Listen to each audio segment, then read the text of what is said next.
Hello everyone, today's video I'm rather happy about. I'm happy about it for a few reasons. Number one, the weather is nice. Number two, I did not expect to be driving this car. This is a bonus review for me and for you, if you will. This is being filmed immediately after my Rover Maestro van review, hence the lovely weather and the great Yarmouth seafront. Now, I am currently in a 1990 BMW 320, a delicious sounding little slice of German saloon car from possibly their golden era. Now, there's a lot of love for the E30 about, and I've actually never driven one until now. I've driven an awful lot of Beamers. In terms of 3 Series, I've driven the 36, 46, the 90 Series, and the current crop as well. But I'm also going to use this video as a springboard, as an introduction to a little mini series that I'm going to be doing this week. So I talked to a lot of people. A lot of people message me because of what I do, and a lot of them are younger guys looking at buying their first interesting car. Because there's plenty of people out there for whom something like a Fiesta ST is either, a dream car or just the obvious solution to what they want. But there's also a whole bunch of guys out there for whom the Fiesta ST, as good as it may be, and look, I've driven a couple of Fiesta STs. I actually really quite like them, but I couldn't ever own one. And when I was about 20 or so, it's certainly not the kind of car that would have appealed to me. So what do you buy? What do you buy if you're younger and you want something that is different, but still fun, still interesting, still exciting? Well, Aidan's answer to that question was this 1990 BMW. Now, Aidan is a mechanic by trade. He runs Pro Mod Performance out here in Great Yarmouth, and he decided that as a black thumb, as they'd say in Mad Max, he should have something that was a little bit different.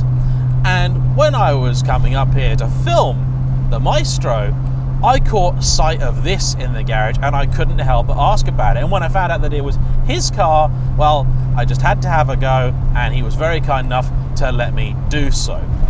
So why would you want to buy one of these over a Fiesta ST? Well, I'm going to get one thing out of the way straight away. You certainly wouldn't buy it to be faster than your mates in their Fiestas. Just don't even think about it. It's just not going to happen. It's a lovely car and it's brisk, but fast it isn't.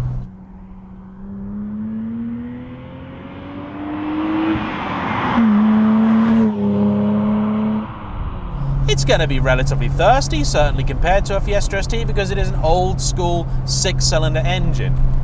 You're going to need to fix things about it. This car was bought more or less as a project, and Aidan's done an absolutely fantastic job bringing it back to life. Now, it's not perfect yet, and it's certainly not finished, but he's done a remarkable job. This car is absolutely stunning, and that's one of the main reasons that you would want one of these cars, I think, as a younger guy, because if you're part of your local car scene, well, more or less guaranteed in the UK, it's gonna be absolutely chock full of Fiesta STs. And when I was younger, and now that I'm older as well, I do like to stand out from the crowd a little bit, and this is a wonderful way to do it. Now, it's not the super desirable coupe, but I don't really care. I think there's something pretty cool about the 4-door. It is in its original colour of Alpine White. It's got a short shifter kit fitted to it, and when you rev it out, oh, it sounds delicious. Again, not quick. The suspension works pretty well now. One of the tyres is rubbing a rear arch just a little bit, which you may have heard slightly there, but like I said, the car's not 100% finished yet. Now, like most cars of this era, visibility out is absolutely fantastic. A-pillar is nice and thin, and so Okay, I'm not sure I'd fancy having an accident in it, although I wouldn't worry too much about that. But you've got this whole, because you've got so much visibility, because you can see so easily, I think chances of having an accident are actually a little bit lower. I think in a lot of modern cars, we've kind of got so worried about trying to protect people when they have an accident, we've actually stopped trying to do things to prevent people having the accident at all.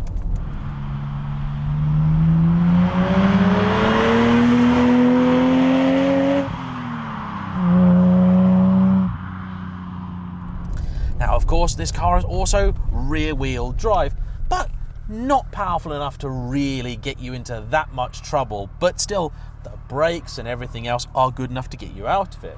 Now, the brakes in this car are original calipers with uprated J-hook discs and better than standard pads.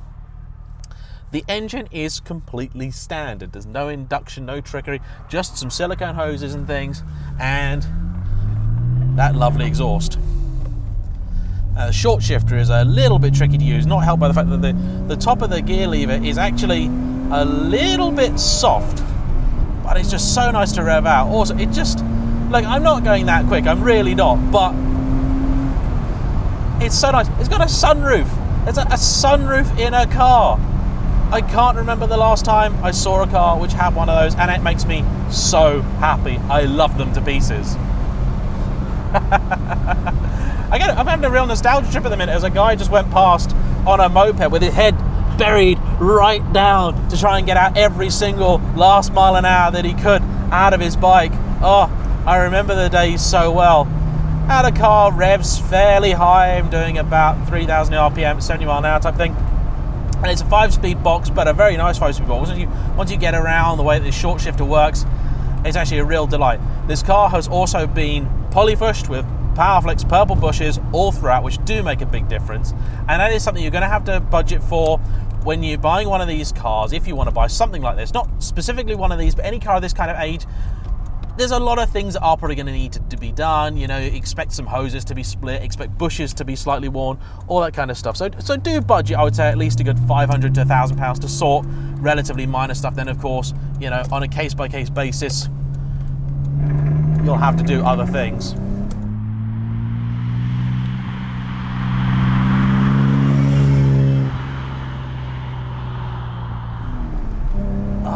It's just a car that you interact with as well. It's so mechanical and it's so nice, but it's also really quite refined. Now the dials and things are a little bit out of date and all that stuff, but I think if you get a car like this, now you're going to spend, I would say, a good $5 to $6 grand, and honestly, it's almost a figure picked out of the sky because the prices of these things have been yo-yoing for the last couple of years. It's very hard to tell what they are or aren't worth, so I apologise if I got that massively wrong, but if you've bought one and you know what they're worth, please do tell me in the comments. But because there is a lot more that you can do on these, things are so much easier to work on, and if you buy one of these, there's not going to be a finance deal, you are going to have to own this thing, so you'll be buying it completely outright. You can start to enjoy all those things that have made petrolheads for decades before. All the little mods you can do, changing things on your own. There's stuff in the engine bay that you can actually do. Even if you're someone like me that's not really brilliant mechanically, but kind of okay. Like, there's so much stuff that you can actually do. It's a wonderful car, and they've got so much history. They've got racing history, which is what the kind of cars look is sort of a tribute to. It's just a proper old school car. And I guarantee you that if you do decide to turn up at your local car meet with one of these, your mates are going to be proper jealous. Because I've driven supercars, I've sat in hypercars, I've driven things with 600-700 horsepower, I've been all over the world, but I see this car and I go, that's cool. That's properly old school cool. And I love it. And the great thing is, to drive it is awesome as well. And if you do like it, the great thing is that there is a whole world of quick BMWs out there for you to enjoy afterwards, which is nice. So here you go. Here is car number one in my think about one of these rather than a Fiesta ST series.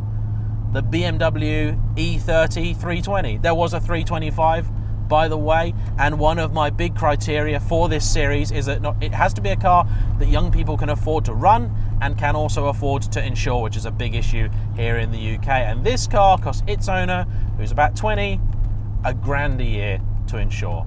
And that is very reasonable for a car that is as nice as this. So thank you guys for watching.